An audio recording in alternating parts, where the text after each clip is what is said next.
CANZUK is a trade agreement between Canada, Australia, New Zealand and the United Kingdom.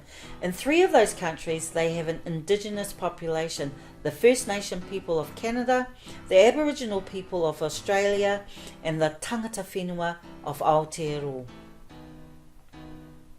If we take a look at history, Indigenous people in the colonial nations of the British Empire were exterminated.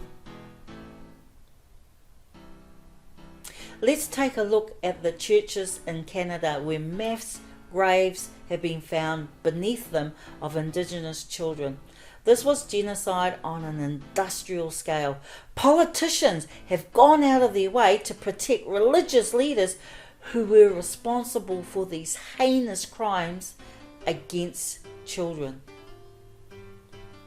In colonial Australia, the Aboriginal people were hunted down like animals and exterminated, as the homicide of native people was not illegal. This includes the lost generation of Aboriginal children that were assimilated and subjugated.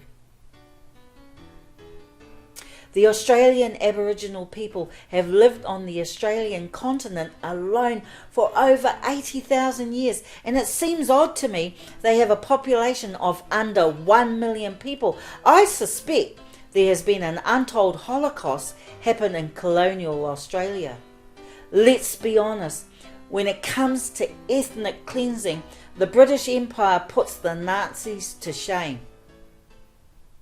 If the immigration agreement of CANZUK goes through, this will mean a new mass migration of British colonists sent out to the colonies, and they will be ignorant of the atrocities committed by their forebears during British colonisation.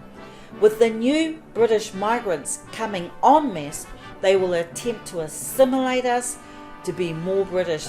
If that fails, they will attempt to oppress us and deliberately create smear campaigns against us, as we have currently seen.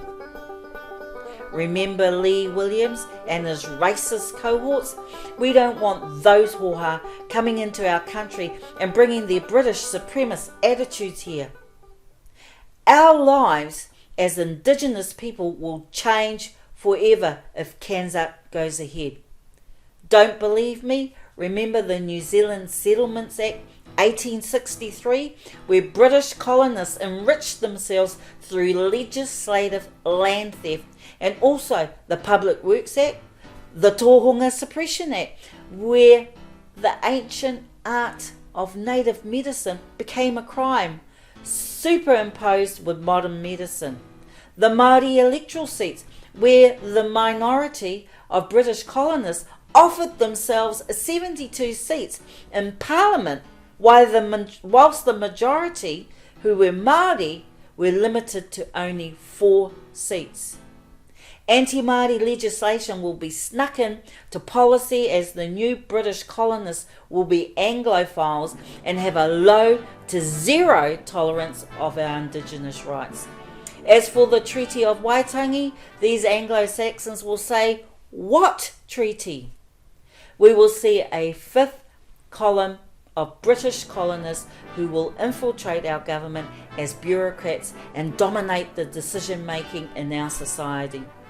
Colonial leaders have tried to affirm that CANZUK is not racist, but these countries have made pitiful amounts of redress and in fact labelled this redress as a gravy train. Before CANZUK is even considered, the natives of their homelands need their lands returned, and a permanent system of self-determination needs to be entrenched. He Puapua is a good example of Indigenous self-determination affirmed by UNDRIP. Like David Seymour, leader of the ACT Party, these Anglophiles will want to pull Aotearoa support for UNDRIP. The Canadian Indigenous Service Minister Mark Miller has defended CANZUK, that it will help First Nation people across the British Empire to share their languages. With the advent of the internet, we can share our languages anyway. No trade deal is going to enhance our language. How patronising. Colonisation took our language in the first place. Colonisation, as sure as heck, is not going to give it back to us.